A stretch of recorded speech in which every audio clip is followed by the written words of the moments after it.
Hi friends, welcome back to Maloos Kitchen. Maloos Kitchen പുതിയ എപ്പിസോഡിലേക്ക് എല്ലാവർക്കും സ്വാഗതം. ഇന്ന് നമ്മൾ റെഡിയാക്കാൻ പോകുന്നത് ഒരു ഈവനിംഗ് സ്നാക്ക് ആണ്. കാബേജും അതേപോലെ തന്നെ മുട്ടയും വെച്ചുകൊണ്ട് ഒരു അടിപൊളി സ്നാക്ക് ആണ് ട്ടോ ഇത്. അപ്പോൾ മുട്ടയൊക്കെ കഴിക്കാൻ മടിയുള്ള കുഞ്ഞുങ്ങൾക്കായാലും നമ്മൾ ഇങ്ങനെ റെഡിയാക്കി കൊടുത്തു കഴിഞ്ഞിട്ടുണ്ടെങ്കിൽ അവർ കഴിച്ചോളും. അപ്പോൾ ഇവിടെ ഞാൻ യൂസ് ചെയ്യുന്നത് ആട്ടയാണ്. നിങ്ങൾക്ക് വേണമെങ്കിൽ ആട്ടയ്ക്ക് പകരം മൈദ യൂസ് ചെയ്യാവുന്നതാണ്. അപ്പോൾ ഞാൻ കുറച്ചും കൂടി ഹെൽത്തി ആയിക്കോട്ടെ എന്ന് വിചാരിച്ചിട്ടാണ് മൈദ യൂസ് ചെയ്യുന്നത്. അപ്പോൾ ഈ ഈവനിംഗ് സ്നാക്ക് എങ്ങനെയാണ് റെഡിയാക്കുന്നത് നമുക്ക് നോക്കാം.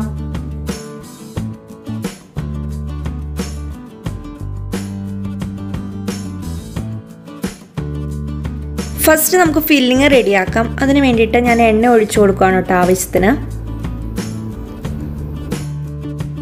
ഇതിലേക്ക് 2-3 വെളുത്തുള്ളി അരിഞ്ഞതും ഒരു ചെറിയ കഷ്ണം ഇഞ്ചി, പച്ചമുളക്, കറിവേപ്പില ഇത്രയും കൂടി ചേർത്ത് കൊടുക്കുക. അത് നല്ല പോലെ ഒന്ന് സോട്ട് ചെയ്തെടുക്കാം. ഇനി നമുക്കിതിലേക്ക് വേണ്ടത് 1/4 കപ്പ് സവാളയാണ്. സവാള നൈസായിട്ട് അരിഞ്ഞെടുത്തിട്ടുണ്ട് കേട്ടോ. ഇത് നല്ല പോലെ ഒന്ന് സോട്ട് ചെയ്യാം. ഇനി നമുക്ക് ഇതിനകത്ത് മെയിനായിട്ടുള്ള വേണ്ട ഇൻഗ്രീഡിയൻ്റ് എന്ന് പറയുന്നത് 1 കപ്പ് ക്യാബേജാണ്. ക്യാബേജ് ഇതേപോലെ നീളത്തിൽ അരിഞ്ഞെടുത്തിട്ടുണ്ട്.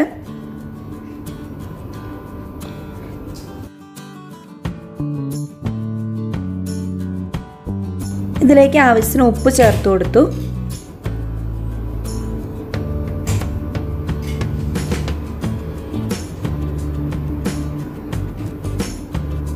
ഇനി ഇതിലേക്ക് ആവശ്യമായിട്ടുള്ള പൊടികൾ ചേർത്ത് കൊടുക്കാം.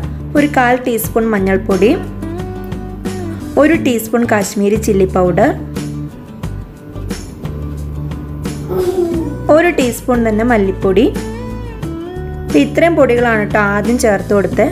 ഇനി ഇതെല്ലാം കൂടി നല്ല പോലെ അങ്ങ് മിക്സ് ചെയ്യാം. കാബേജ് ആയതുകൊണ്ട് തന്നെ പെട്ടെന്ന് അങ്ങ് വെന്ത് കിട്ടിക്കോളൂ കേട്ടോ, അധികം സമയമൊന്നും വേണ്ട.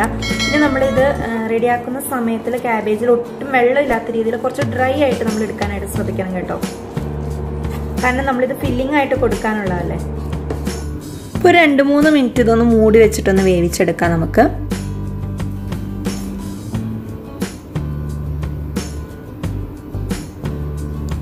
അപ്പോൾ ഇത് അത്യാവശ്യം ഒന്ന് വെന്തിട്ടുണ്ട്. വേവുക എന്ന് പറഞ്ഞിട്ടുണ്ടെങ്കിൽ ക്യാബേജ് പെട്ടെന്ന് തന്നെ വേവും. ഇപ്പോൾ ഇതൊന്ന് ജസ്റ്റ് ഒന്ന് ഒരു പച്ചച്ചവയൊക്കെ ഒന്ന് മാറി വന്നിട്ടുണ്ട്. ഇനി നമുക്കിതിലേക്ക് ബാക്കിയുള്ള പൊടികളും കൂടി ചേർക്കാം. ഇപ്പോൾ 1 ടീസ്പൂൺ ഗരം മസാല, അതേപോലെ ഒരു 1/4 ടീസ്പൂൺ കുരുമുളക് പൊടി, ഇത്രയും പൊടികളും കൂടി ചേർത്തിട്ട് നല്ല പോലെ അങ്ങ് മിക്സ് ചെയ്യാം. ഈ കുരുമുളക് പൊടിയും ഗരം മസാലയും കൂടി ഇതിലത്തേക്ക് നല്ലപോലെ പിടിക്കുന്നതിന് വേണ്ടിയിട്ട് ഒരു 2 മിനിറ്റ് ഒന്ന് മൂടി വെച്ചിട്ട് നമുക്കിതൊന്ന് വേവിച്ചെടുക്കാം. അപ്പോൾ ഇത് നല്ലപോലെ മിക്സ് ആയിട്ടുണ്ട്. ഫൈനലായിട്ട് ഇതിലേക്ക് കുറച്ച് മല്ലിയിലയും കൂടി ചേർത്ത് കൊടുക്കാം കേട്ടോ. ഇപ്പം നമ്മുടെ ഫില്ലിങ് ഇവിടെ റെഡി ആയിട്ടുണ്ട്. ഇത് നമുക്കൊരു ബൗളിലേക്ക് മാറ്റി വയ്ക്കാം. ഇത് നല്ലപോലെ ഒന്ന് ചൂടാറട്ടെ. ഈ സമയത്ത് ഞാൻ മുട്ട പുഴുങ്ങാൻ വെച്ചിരുന്നു കേട്ടോ. അപ്പോൾ 2 മുട്ട പുഴുങ്ങി എടുത്ത് വെച്ചിട്ടുണ്ട്. ഈ മുട്ട ഈ മിക്സിലോട്ട് നമുക്ക് ചേർത്ത് കൊടുക്കുക. അപ്പോൾ മുട്ട ചേർക്കുമ്പോൾ കൈകൊണ്ട് തന്നെ നല്ലപോലെ ഇങ്ങനെ പൊടിച്ച് ചേർത്ത് കൊടുക്കുക. അപ്പോൾ 2 മുട്ട ഇങ്ങനെ പൊടിച്ചിട്ടുണ്ട്. എന്നിട്ട് ഈ മസാലയിലോട്ട് നല്ലപോലെ മിക്സ് ചെയ്തെടുക്കാം. അപ്പോൾ നമ്മൾ കൈ യൂസ് ചെയ്ത് തന്നെ നല്ലപോലെ ഇങ്ങനെ മിക്സ് ചെയ്ത് കൊടുക്കുക. അപ്പോൾ ഈ മുട്ട ഇതിൻ്റെ അകത്ത് ചേർത്തിട്ടുണ്ടെന്ന് പോലും തോന്നില്ല, അതേപോലെ മുട്ട അതിലേക്ക് മിക്സ് ആയിട്ടുണ്ട്. ഇനി നമുക്ക് ഇതിലേക്കുള്ള കവറിങ് റെഡിയാക്കുന്നതിന് വേണ്ടിയിട്ട് ഞാൻ 1 കപ്പ് ഗോതമ്പ് പൊടി എടുത്തിട്ടുണ്ട്. ഇതിലേക്ക് ആവശ്യത്തിന് ഉപ്പ് ചേർത്ത് കൊടുക്കാം. ഇനി നമ്മൾ സാധാരണ ചപ്പാത്തിക്ക് തന്നെ കുഴയ്ക്കും പോലെ ആവശ്യാനുസരണം വെള്ളം ചേർത്ത് നമുക്ക് കുഴച്ചെടുക്കാം. ഇനിയിപ്പോൾ നിങ്ങൾക്ക് വേണമെങ്കിൽ ഗോതമ്പ് പൊടിക്ക് പകരം മൈദയും യൂസ് ചെയ്യാം കേട്ടോ. അപ്പോൾ ഞാൻ കുറച്ച് ഹെൽത്തി ആയിക്കോട്ടെ എന്ന് കരുതിയാണ് ഗോതമ്പ് പൊടി യൂസ് ചെയ്തത്. അപ്പോൾ ഇതേപോലെ നല്ലപോലെ കുഴച്ചെടുത്ത് വെച്ചിട്ടുണ്ട്. ഇനി നമുക്ക് ഇതേപോലെ ചെറിയ ചെറിയ ചപ്പാത്തികളാക്കി എടുക്കാം. അതേപോലെ ചപ്പാത്തി ആക്കുമ്പോൾ വളരെ നൈസായിട്ട് പരത്താനായിട്ട് ശ്രദ്ധിക്കണം കേട്ടോ. അപ്പം ഞാൻ ഇതേപോലെ നല്ല പോലെ നൈസായിട്ട് പരത്തി എടുക്കുന്നുണ്ട്. അപ്പോൾ റൗണ്ട് ഷേപ്പൊന്നും വേണ്ട കേട്ടോ. അപ്പോൾ ഇത് എല്ലാം ഞാൻ പരത്തി വെച്ചിട്ടുണ്ട്. ഇനി ഞാൻ ഇതിലേക്ക് ഫില്ലിങ് വെച്ച് കൊടുക്കുകയാണ് കേട്ടോ. അപ്പോൾ 1 സ്പൂൺ അളവിൽ ഫില്ലിങ് വെച്ച് കൊടുക്കാം. ഒരു സൈഡിലായിട്ട് ഇങ്ങനെ ഫില്ലിങ് വെച്ച് കൊടുക്കുക. അത് കഴിഞ്ഞിട്ട് ആ സൈഡിൽ നിന്ന് ഇങ്ങോട്ടേക്ക് നമുക്ക് ഫോൾഡ് ചെയ്ത് കൊടുക്കാം. സൈഡിൽ നിന്ന് ഇങ്ങോട്ടേക്ക് ഫോൾഡ് ചെയ്യുക. ദെൻ 2 സൈഡ്സും അകത്തേക്ക് ഫോൾഡ് ചെയ്ത് വെക്കുക. അപ്പോൾ നല്ലപോലെ ഒട്ടിയിരിക്കുന്നതിന് വേണ്ടിയിട്ട് മൈദയുടെ പേസ്റ്റ് കുറച്ചിങ്ങനെ തൂത്ത് കൊടുക്കുക. അപ്പോൾ നല്ല പോലെ അത് ഫിക്സ് ആയിട്ട് ഇങ്ങനെ ഇരുന്നോളും. അപ്പോൾ നമ്മളിത് ഫ്രൈ ചെയ്തെടുക്കുന്ന ടൈമിലാണെങ്കിലും ഒട്ടും എണ്ണ ഉള്ളിലോട്ട് കയറാതിരിക്കാൻ വേണ്ടിയിട്ടാണ് കേട്ടോ ഇങ്ങനെ ചെയ്യുന്നത്. ഞാൻ ഫസ്റ്റത്തെ ഇങ്ങനെ റെഡിയാക്കി എടുത്തിട്ടുണ്ട് കേട്ടോ. അപ്പോൾ ഒട്ടും സ്പേസ് ഒന്നും ഇല്ലാത്ത രീതിയിൽ നല്ല പോലെ കവർ ചെയ്തെടുത്തിട്ടുണ്ട്.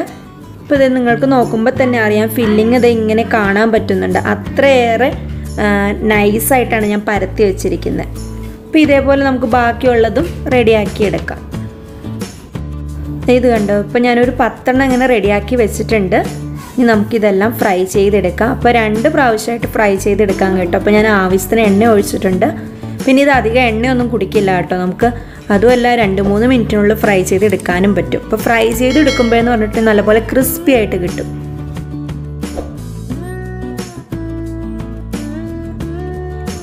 അപ്പോൾ ഇതൊന്ന് ഇങ്ങനെ ഇതേപോലെ മറിച്ചിടുമ്പോൾ ഒരു സൈഡ് ഏകദേശം ആയിട്ടുണ്ട്. അപ്പോൾ മറിച്ചും തിരിച്ചു വിട്ട് നല്ല പോലെ അങ്ങ് ഫ്രൈ ചെയ്തെടുക്കാം. ഇതിപ്പോൾ ഫസ്റ്റത്തെ ബാച്ച് റെഡിയായി, ഇത് ഞാൻ മാറ്റുവാണ്. ഇതേപോലെ തന്നെ സെക്കൻഡ് ബാച്ചും ഫ്രൈ ചെയ്തെടുക്കാം. അപ്പോൾ ക്യാബേജ് എഗ്ഗും വെച്ച് ഞാൻ വീട്ടിൽ റെഡിയാക്കി നോക്കിയ ഒരു സ്നാക്കാണ് കേട്ടോ. അപ്പോൾ ഞാൻ റെഡിയാക്കി നോക്കിയപ്പോൾ എനിക്ക് ഇഷ്ടപ്പെട്ടു, അതാണ് നിങ്ങളുമായിട്ട് ഷെയർ ചെയ്തത്.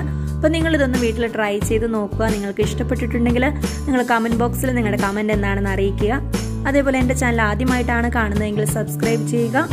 അപ്പോൾ അടുത്ത ദിവസം മറ്റൊരു വീഡിയോ ആയിട്ട് വീണ്ടും കാണുന്നവരെ ദിസ് ഇസ് ബിൽറ്റ സൈനിങ് ഓഫ്. ബൈ.